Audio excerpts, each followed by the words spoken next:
Welcome to CIO After Dark, a special spin-off series from Leadership, The Secret Sauce, recorded live at ICF Converge 2025. Join Matt Dodson and guest host Helen Dan as they capture the energy and insights from coaches and leaders after hours. In this intimate series, we're uncovering the secret ingredients that make coaching cultures thrive, exploring the ripple effects of transformation, and maybe even finding a few rally cries along the way. So dim the lights, lean in close, and let's discover what happens when coaching conversations come alive after dark. This episode is brought to you by Character Matters Coaching. At Character Matters, we believe leadership isn't just about results. It's about who you are while achieving them. Whether you're facing career transitions, building stronger teams, or navigating personal growth, we help leaders unlock clarity, strengthen resilience, and lead with authenticity. Because when your character grows, your impact grows. Learn more at www.charactermatterscoaching.com.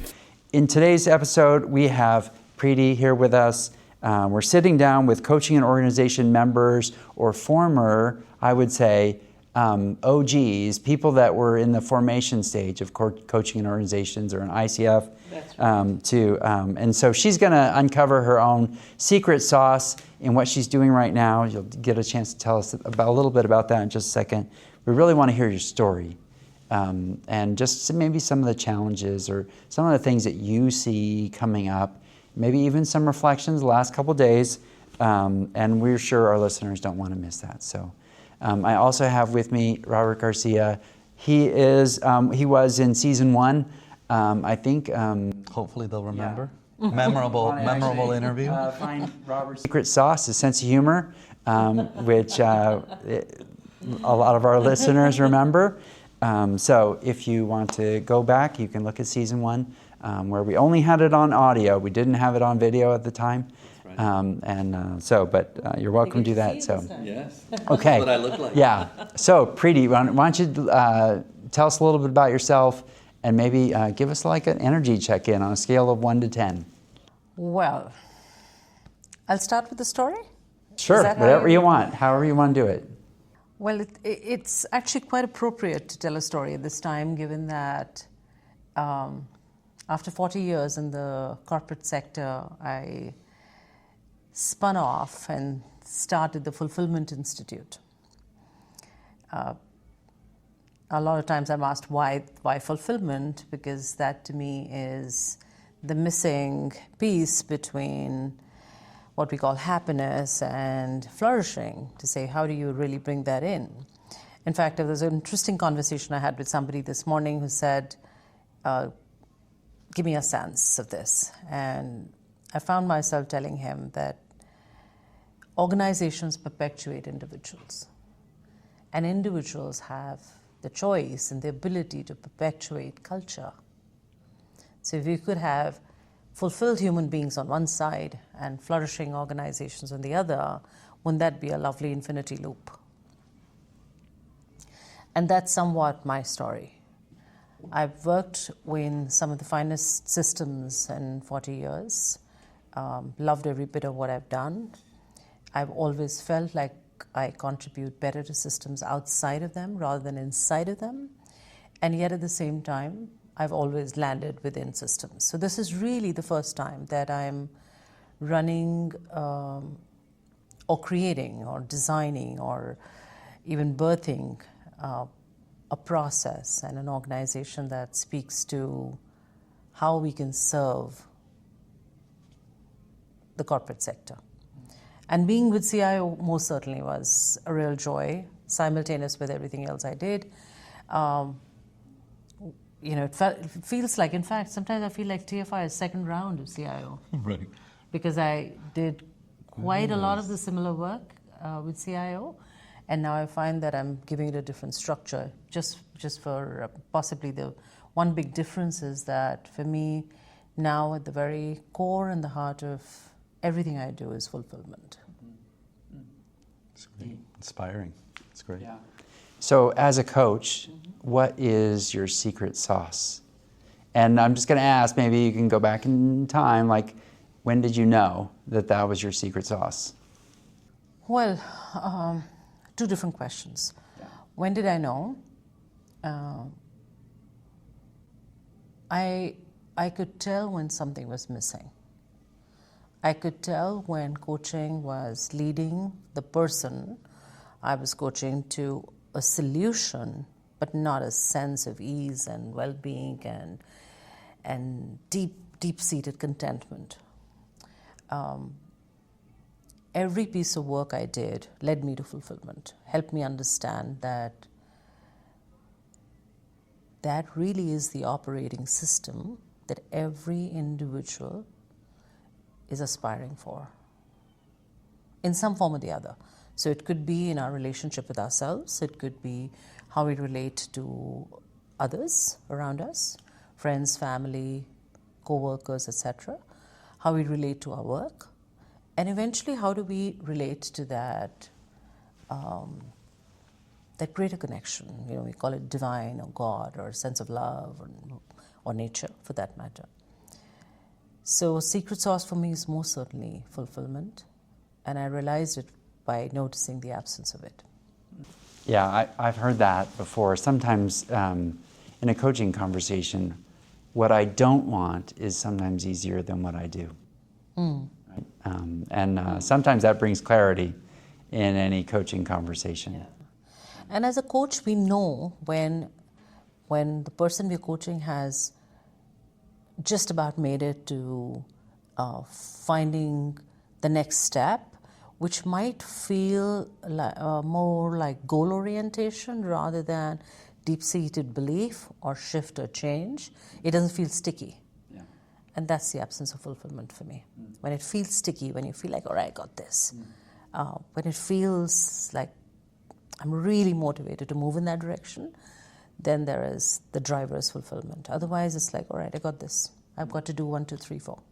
Yeah. Now, what is so from your past, like, if you ever had a real coaching culture inside of an organization, like what was the ripple effect? Like, how did that affect things in the organization? Well, I used to be with the Tata Group. And I had the incredible privilege of leading a huge coaching intervention. And a little bit of a story on that is that when we initiated the program, there was a lot of pushback. And the first level of pushback was, why me? The second level of pushback was, what on earth is going to happen with so many people go through a coaching initiative? I remember the sponsor of the program asking me what could be the potential benefits, and it was easy to list them out. And then he said, what about the downsides? And I said, well, the downsides could be that people could leave. He said, well, leave what? And I said, leave the organization. Why is that? Because when human beings come to a state of clarity, they know what they want, they will go in the direction of their desires and their motivations. And that's what happened. 10% of that 700 population actually quit and went in the direction of somebody became a farmer and somebody became a horticulturist and somebody became something else. But to me, it was good news. To him, it was, oh my gosh, this program is a failure. The upside of it was people start communicating differently, leaders start leading differently, supervisors start engaging differently, language changes, which to me is potentially the most evident sign of change in a system, how people speak to each other on an everyday basis, the sense of comfort, humor, are they light on their feet, can they really engage? Those were some of the very evident and actually measured changes. But the other deeper shifts that we noticed was people move from being directive to more democratic. People move from being more authoritative to more relational. And those shifts were, again, very critical for a system because very large organization, they're looking at, engagement becomes a very key aspect. It's really it's the water we swim in a large system. And I do believe a general sense of fulfillment at the end of it, because when people feel good about themselves, then they're more successful, there's greater productivity, efficiency. And I do remember one story that I wish to tell you is about this young leader who was in the program, who came to me after his 8 sessions were done and said, my relationship with my family has changed. His coaching objectives were work-oriented, but what really shifted was his family system. And then a couple of months later, he came back again and said, guess what? I got that promotion that I really wanted that was sort of, escaping me all this while. And I said, help me join the dots. What's going on with you? And he said, well, I felt myself shift. I built better relationships at home. There was greater well-being. In fact, I remember him using the word harmony. He said everything was congruent, there was greater harmony. And I showed up at work differently. So now I'm performing differently. Wow. Okay. This is someone came to me at the conference, and she said, "Hey, look, I'm in New Delhi, and where do I go? These people don't seem to be wanting to be coached. What would you tell her, given a heavy engineering culture? Where would you start with a coaching culture? I know that's sort of like you're going. So, just put yourself at your old. That's the culture I come from. Yes, exactly. So where do you go? Really, that's, she said, hey, look, almost to the overwhelmed. I don't know where to start. Where would you start? Well, you've got to start at the point of sustainability, which is how am I going to sustain the work I'm doing? And the only way out is sponsorship. If you have the right sponsors in a system, if you have management backing you, if you can show real results, if you can make a business case for coaching, then it'll work. Yeah. Every organization that I work with, serious professionals looking for results, technical-minded, highly intellectual, don't have time for warm and fuzzy stuff like coaching. Yeah. And at the same time, the only way it works is when that warm and fuzzy stuff is integrated with the technical.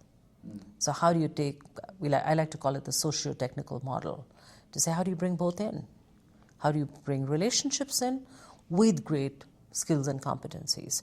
How do you focus on capability, which is all your skills and qualifications and competencies, as well as a capacity, which is mindset and attitude, and then a entire range of how we feel and think and operate.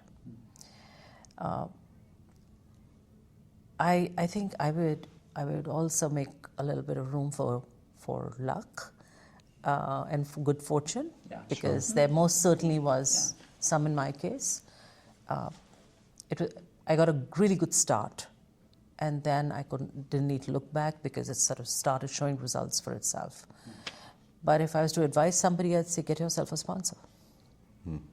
Show results. That is classic change management. Yeah. I think it's, And it doesn't mean that we need to have 700 people going into a coaching intervention. If you have even 2 remedial, initiatives, show results, record results, report results, promote results, talk about them, write about them, make it evident, make that invisible so visible that people know that this actually works. Okay, and I'm sure you're naturally doing this, but I know the listeners, if you've ever watched Derek Sivers' How to Start a Movement, you just described it all on your own. She has her own video, he basically says that. Treat someone like an equal and make it easy for them to follow. Really that is the essence of change management, and paying attention to that first follower. Those first, you don't have to coach all 700, right? True, and we say in coaching, meet your client where they are. Yeah. Right. I would say in an organization, meet the organization where they are. Yeah. Meet the sponsor where they're at. Understand the problems. I remember so clearly when I initially started coaching, for me it was this beautiful esoteric, wide, deep space to be in. And I was like, why do we need to look at results? But the moment you bring that result orientation in, everything changes. Organizations want to talk to you. They want to listen to you. That's at another level, right? Yeah. And that promise has to be kept. So it can't just be about talk. It's like, how am I going to keep that promise? I love data. I mean, I have to say, in the last decade, I'm an entirely different coach, because now I say, if I have data, I can show what it can do. Yeah. So record that data. Get a sponsor, record the data, report it back, keep closing the loop, and it'll work well. Yeah, in my previous company, showing data was really what no previous coaching organization from the outside had ever done inside the company. And but they were still willing to pay, but all of a sudden, if you showed them data, they'd be willing to pay even more. Right.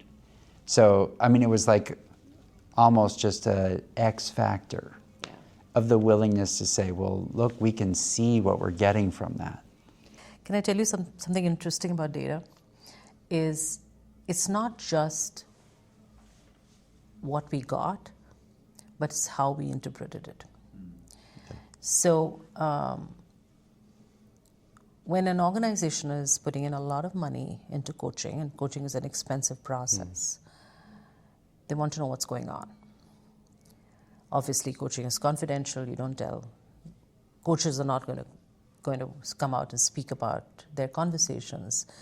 So we created a sort of a side path, and we said, you've got 15 coaches with you, given that the number is large. What if you were to give us the top 5 themes that come up in the conversations across all of them? And that's what they did. Those 5 themes across 700 odd people, and over time, over 10,000 people, gave us a way to look at our culture, to define policies, to define initiatives, to develop leadership programs. There's a wealth of information that we got out of that. Yeah, I just smile because really that integration between coaching and what the L&D organization or how HR should be involved is really, well, let's just say it's magic. It is. But it's not rocket science, but oftentimes coaching is separated from that, from those HR, like from getting information to do something with it. Yeah.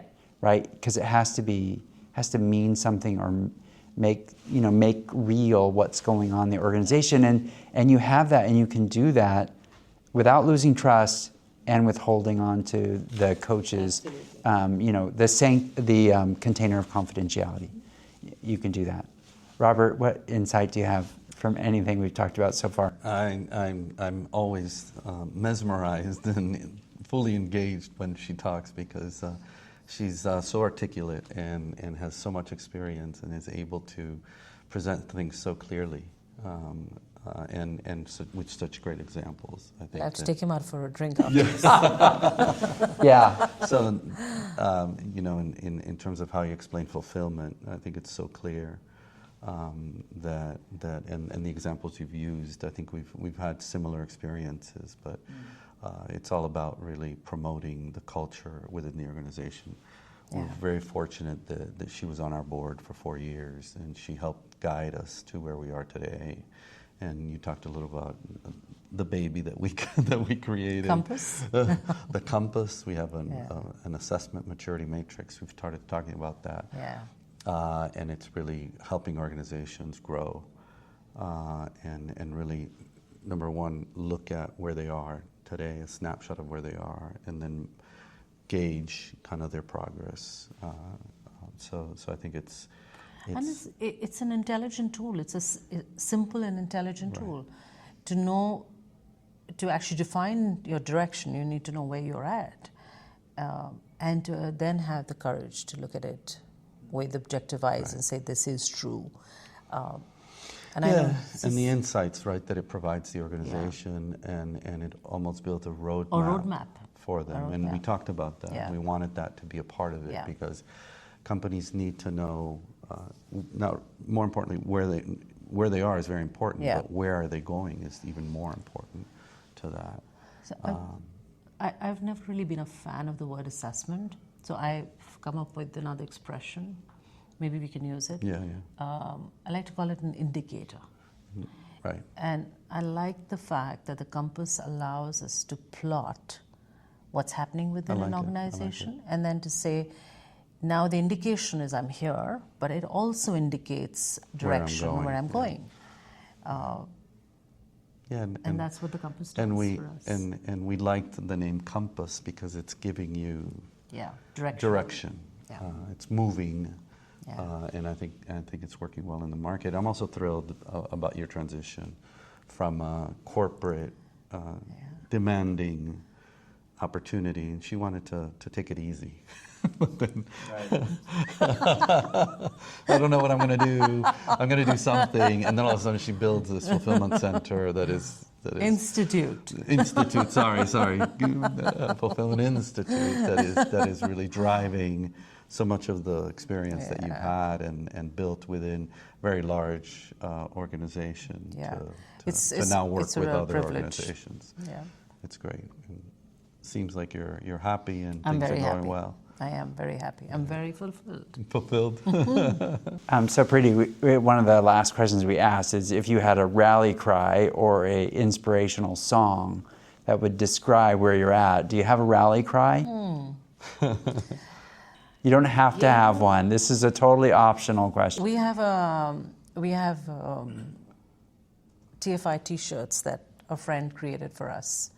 TFI being the Fulfillment Institute. And the back of that T-shirt has a QR code to our website, and it has a question which says, "Are you fulfilled?" So the rally cry would most certainly have fulfillment in it. I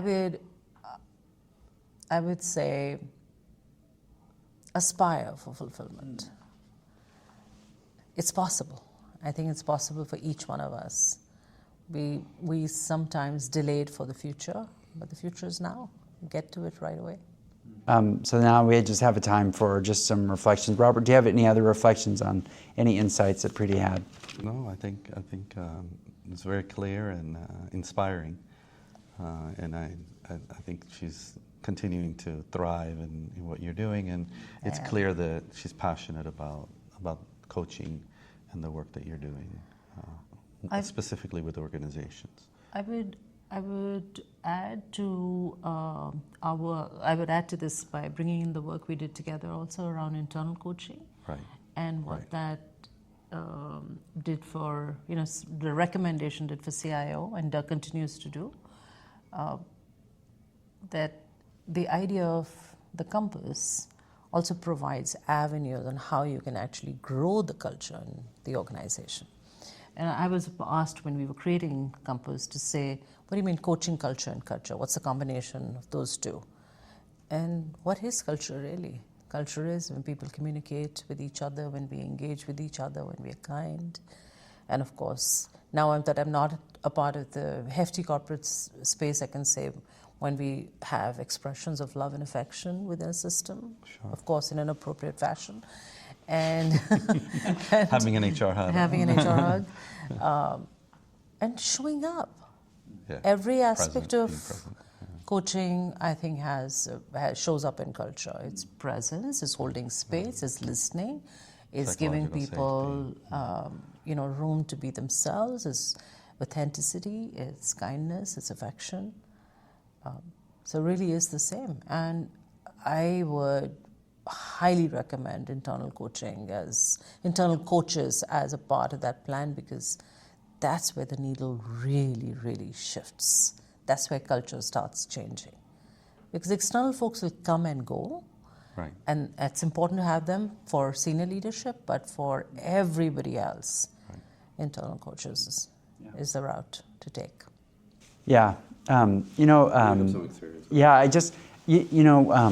I didn't have my insight until you just mentioned that, and I will share. a friend of mine worked for a company in Europe, and she trained a bunch of internal coaches. Several of those internal coaches left to go hang their own shingle. Mm-hmm. So she went back to the well to go coach people again, and they said, well, what happens if they leave again? New people leaving. And it just dawned on me, there's a certain amount of courage that's required in saying, hey, look, we're going to offer coaching. Mm-hmm. And the story that you shared about, maybe those leaders would, I would look at it differently. I wouldn't say they're leaving the company, but they're getting a lot clearer. And you really, if I do really, I'll use the word, because I didn't mind using it in a corporate setting, if I truly care and love for that person, I really want the best for them. Yeah. And it may not be here. Might be somewhere else. And maybe somewhere else. And I would much rather have only those folks stay back who really want to stay. Yeah. So the combination of the two, we must all go in the direction of what works best for us. Yeah. I don't coach as much now, but when I did do executive coaching, a lot of the conversations with the leaders was like, there may be conversations we're having that the individual will be very aware that they don't belong here in this organization. Yeah. Are you okay with that? And I would say 100% of the leaders that you talk to say, I don't want anybody here that doesn't want to be here. Yeah. So either find them a place where they can thrive, or could be outside the organization. And I think every leader is. Yeah. And I would say those people that would leave would be an incredible ambassador for doing something that they're really thriving in. Correct. Because all of a sudden you've helped guide them to really what they should be doing. Right. And they will recommend you like nobody's business. Be fulfilled. Yeah. You will not need the Fulfillment Institute. You will be a Fulfillment Institute all on your own. Right. Okay. Well, you know what, Preeti, I will just ask this question for our listeners. What's the best way to get a hold of you? Like if somebody, one of our listeners, was interested in just reaching out or connecting or hearing what you're doing, what's the best way to get a hold of you? I can give my telephone number. No, don't. You don't have to do that. Email address is fun, or LinkedIn. I think LinkedIn would be great, and the website. It's thefulfillmentinstitute.com with fulfillment with a double L, and otherwise LinkedIn. Great. Okay. To our listeners, we want to ask the question. You've heard Preeti talk about what her secret sauce is, or even the organizational, like the secret ingredient there. So share it with us on your socials, subscribe to the show, join our community for more ways to strengthen your leadership. A special thanks to our sponsor, Character Matters Coaching and Consulting. Do you ever feel like you're working hard but not making the impact you want?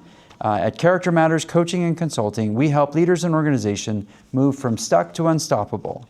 Through one-on-one coaching and team consulting, we don't just work on skills, we work on the leader behind the skills. Visit charactermatterscoaching.com to discover how we can help sharpen your edge, grow your influence, and lead with purpose. Well, thanks to both of you. Thank you, Matt. Thank you, Matt. Until next time, or until we see you on the podcast, have a great night.